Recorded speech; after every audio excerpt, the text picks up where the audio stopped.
Rediscovering Your First Love. When James met Clara, people talked. She was 9 years older, already established in her career, while he was just starting out in life. But James didn't care. Clara was brilliant, kind, confident, and he loved the way she made him feel like he mattered. She admired his energy, his dreams, and the way he looked at her like she was the most beautiful woman in the world. They got married quietly, against whispers and doubts, and built a life filled with laughter, passion, and the kind of love that only comes when two hearts see each other completely. But not everyone was happy for them. Sandra, Clara's childhood friend and age-mate, visited often. She had never been married and slowly, silently, began to resent what Clara had. "Isn't it funny?" she once said with a laugh that didn't quite reach her eyes. "You with a younger man. People must think he's with you for security. Men that age usually don't settle for long." Clara brushed it off, but the seed was planted. Over time, Sandra's subtle remarks became poison. She pointed out James's younger friends, hinted at his career ambitions, and cast doubt where there was once only trust. Friction grew. Fights followed. Love became cloudy. Eventually, after years of trying to hold on, Clara and James divorced.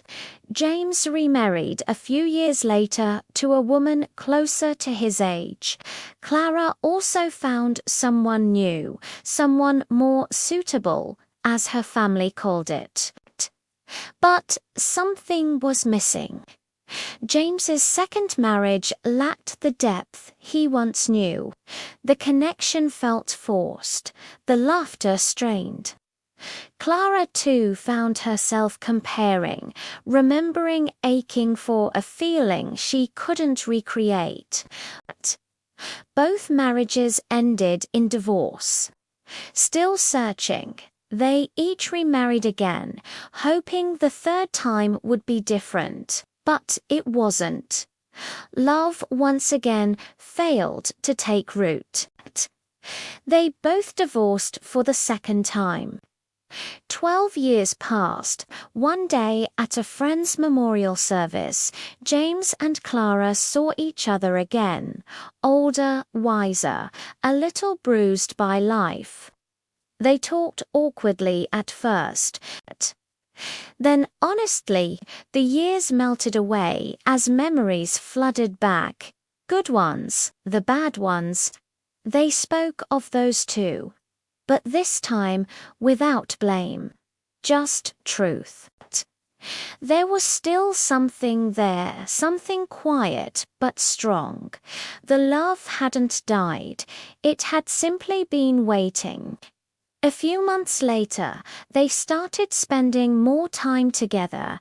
No labels, no pressure, just healing. And then one crisp autumn morning, as leaves fell like golden memories, James looked at Clara and whispered, "I never stopped loving you." Clara smiled, eyes misty. "I know, I never stopped either." They remarried, not with fanfare or fancy clothes, but in a garden where only close friends stood, including Sandra, who had long since apologized. This time, they didn't need to prove anything to the world. They just needed each other. Moral lessons. True love may face storms, but it doesn't disappear. It waits patiently to be found again. Envy can destroy what love has built. Guard your relationships from voices that don't belong. Sometimes the right person at the wrong time becomes the right person again when both hearts are ready.